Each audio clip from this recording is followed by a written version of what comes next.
السلام علیکم ورحمۃ اللہ وبرکاتہ۔ آج میں تلاوت کروں گی سورہ مزمل، ترجمہ اس کا اور تفسیر۔ بسم اللہ الرحمن الرحیم۔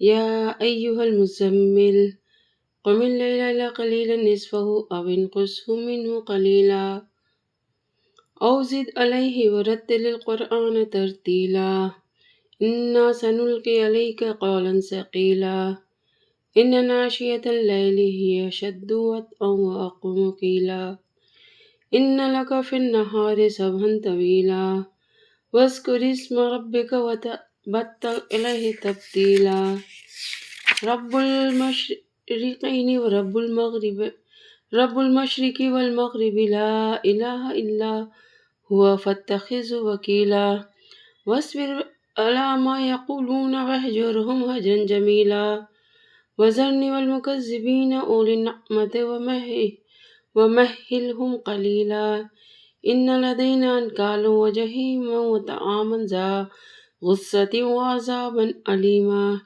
يوم ترجف الأرض والجبال وكانت الجبال كثيبا مهيلا إنا أرسلنا إليكم رسولا شاهدا عليكم كما أرسلنا إلى فرعون رسولا فعصى فرعون الرسول فأخذناه أخذا وبيلا فكيف تتقون إن كفرتم يوما يجعل الولدان شيبا السماء منفطر به كان وعده مفعولا إن هذه تذكرة فمن شاء اتخذ إلى ربه سبيلا إن ربك يعلم أنك تقوم أدنى من ثلثي الليل نصفه وثلثه وطائفة من الذين معك والله يقدر الليل والنهار علم أن لن تحصوه فتاب عليكم فاقرؤوا ما تيسر من القرآن علم أن سيكون منكم مرضى وآخرون يضربون في الأرض يبتغون من فضل الله وآخرون يقاتلون في سبيل الله فاقرؤوا ما تيسر منه وأقيموا الصلاة وآتوا الزكاة وأقرضوا الله قرضا حسنا وما تقدموا لأنفسكم من خير تجدوه عند الله هو خيرا وأعظم أجرا واستغفر اللہ ان اللہ غفور رحیم۔ اب اس کا ترجمہ سنیں گے۔ اے چادر میں لپٹنے والے، رات کا تھوڑا حصہ چھوڑ کر باقی رات میں عبادت کے لیے کھڑے ہو جایا کرو۔ رات کا آدھا حصہ یا آدھے سے کچھ کم کر لو یا اس سے کچھ زیادہ کر لو اور قرآن کی تلاوت اطمینان سے صاف صاف کیا کرو۔ ہم تم پر ایک بھاری کلام نازل کرنے والے ہیں۔ بے شک رات کے وقت اٹھنا ایسا ہی عمل ہے جس سے نفس اچھی طرح کچلا جاتا ہے اور بات بھی بہتر طریقے پر کہی جاتی ہے۔ دن میں تو تم لمبی مصروفیت میں رواں دواں رہتے ہو اور اپنے پروردگار کے نام کا ذکر کرو اور سب سے الگ ہو کر پورے کے پورے اسی کے ہو رہو۔ وہ مشرق و مغرب کا مالک ہے، اس کے سوا کوئی معبود نہیں، اس لیے اسی کو کارساز بنا لو، اور جو باتیں یہ کافر لوگ کہتے ہیں ان پر صبر سے کام لو اور خوبصورتی کے ساتھ ان سے کنارہ کر لو، اور تمہیں جھٹلانے والے جو عیش و عشرت کے مالک بنے ہوئے ہیں ان کا معاملہ مجھ پر چھوڑ دو اور انہیں تھوڑے دن اور مہلت دو۔ یقین جانو ہمارے پاس بڑی سخت بیڑیاں ہیں اور دہکتی ہوئی آگ ہے اور گلے میں پھنس جانے والا کھانا ہے اور دکھ دینے والا عذاب ہے۔ اس دن جب زمین اور پہاڑ لرز اٹھیں گے اور سارے پہاڑ ریت کے بکھرے ہوئے تودے بن کر رہ جائیں گے۔ جھٹلانے والوں، یقین جانو ہم نے تمہارے پاس تم پر گواہ بننے والا ایک رسول اسی طرح بھیجا ہے جیسے ہم نے فرعون کے پاس ایک رسول بھیجا تھا۔ پھر فرعون نے رسول کا کہنا نہیں مانا تو ہم نے اسے ایسی پکڑ میں لے لیا جو اس کے لیے زبردست وبال تھی۔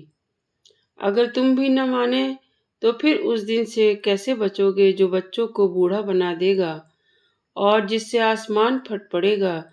اللہ کے وعدے کو پورا ہو کر رہنا ہے۔ یہ ایک نصیحت کی بات ہے۔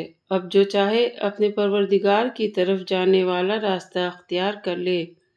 اے پیغمبر، تمہارا پروردگار جانتا ہے کہ تم 2/3 رات کے قریب اور کبھی آدھی رات اور کبھی 1/3 رات تہجد کی نماز کے لیے کھڑے ہوتے ہو، اور تمہارے ساتھیوں میں سے بھی ایک جماعت ایسا ہی کرتی ہے، اور رات اور دن کی ٹھیک ٹھیک مقدار اللہ ہی مقرر فرماتا ہے۔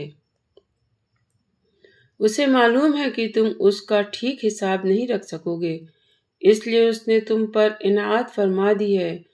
اب تم اتنا قرآن پڑھ لیا کرو جتنا آسان ہو۔ اللہ کو علم ہے کہ تم میں کچھ لوگ بیمار ہوں گے اور کچھ دوسرے ایسے ہوں گے جو اللہ کا فضل تلاش کرنے کے لیے زمین میں سفر کر رہے ہوں گے، اور کچھ ایسے جو اللہ کے راستے میں جنگ کر رہے ہوں گے۔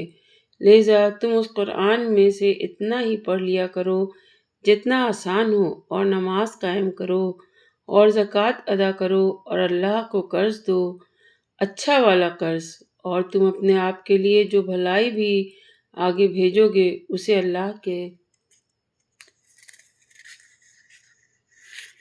اللہ کے پاس جا کر اس طرح پاؤ گے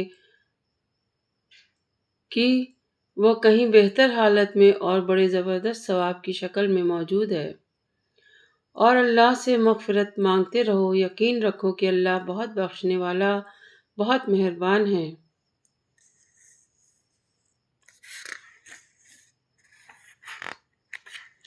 اب اس کی تفسیر پڑھتی ہوں۔ یہ پیار بھرا خطاب حضور اقدس صلی اللہ علیہ وسلم سے ہے۔ جب آپ پر ہماری پہلی بار غار حرا میں جبرائیل علیہ السلام وحی لے کر آئے تھے تو آپ پر نبوت کی ذمہ داری کا اتنا بوجھ ہوا کہ آپ کو جاڑا لگنے لگا، اور جب آپ اپنی اہلیہ حضرت خدیجہ رضی اللہ عنہا کے پاس تشریف لے گئے تو یہ فرما رہے تھے کہ مجھے چادر میں لپیٹ دو۔ اس واقعے کی طرف اشارہ کرتے ہوئے یہاں محبوبانہ انداز میں آپ کو اے چادر میں لپٹنے والے کہہ کر خطاب کیا گیا ہے۔ اس آیت میں آپ کو تہجد کی نماز کا حکم دیا گیا ہے۔ اکثر مفسرین کے مطابق شروع میں تہجد کی نماز نہ صرف حضرت صلی اللہ علیہ وسلم پر بلکہ تمام صحابہ پر فرض کر دی گئی تھی، اور اس کی مقدار کم سے کم 1/3 رات مقرر فرمائی گئی تھی۔ یہ فرضیت بعض روایت کی رو سے سال بھر تک جاری رہی۔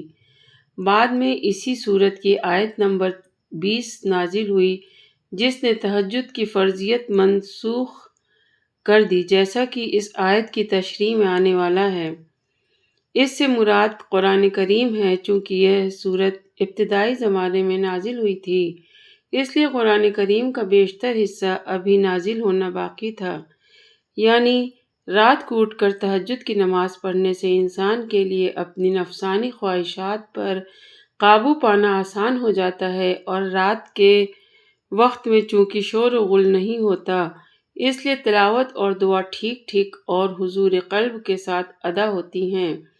دن کے وقت یہ فائدے کم ہوتے ہیں، یعنی دن کا وقت چونکہ دوسرے کاموں میں مصروفیت کا وقت ہوتا ہے، اس لیے اس میں اتنی دلجمعی کے ساتھ عبادت مشکل ہے۔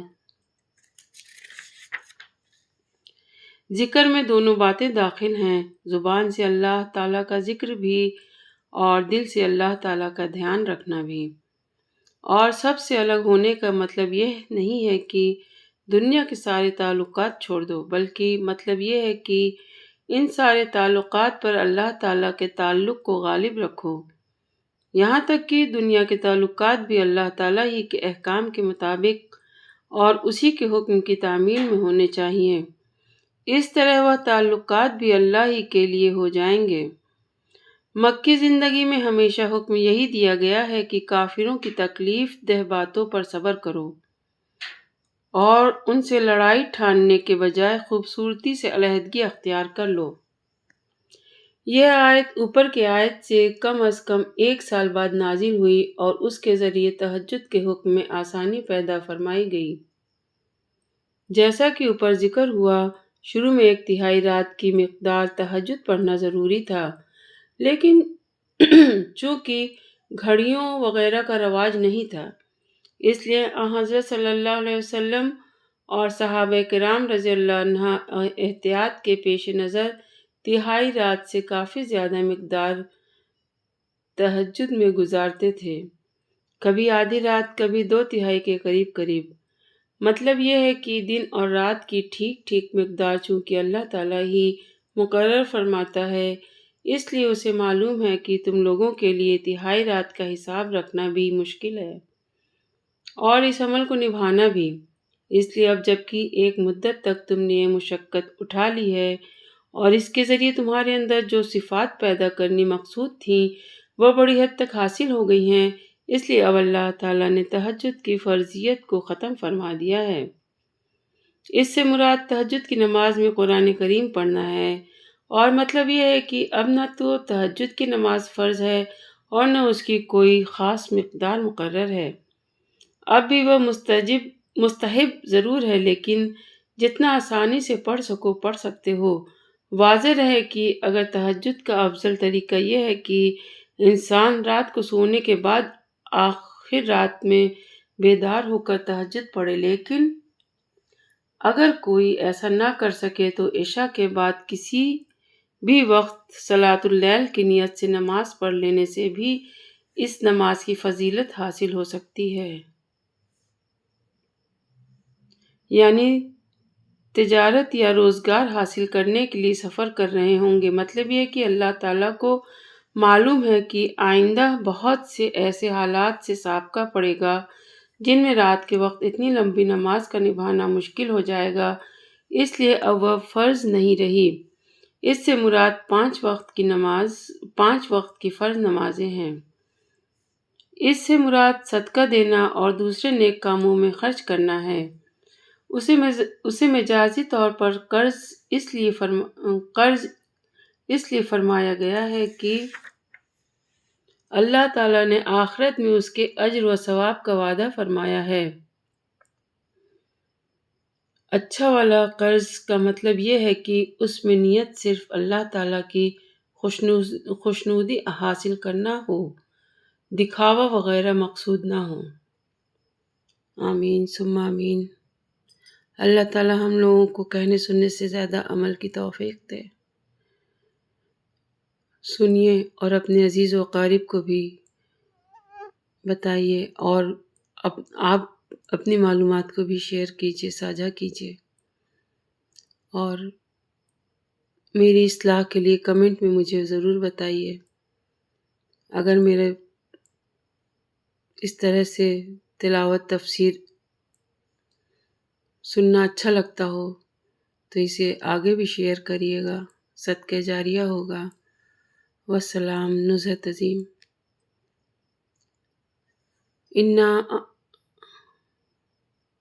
والعصر ان الانسان لفی خسر الا الذین آمنوا وعملوا الصالحات وتواصوا بالحق وتواصوا بالصبر۔ صدق اللہ العلی العظیم۔ والسلام علیکم ورحمۃ اللہ وبرکاتہ۔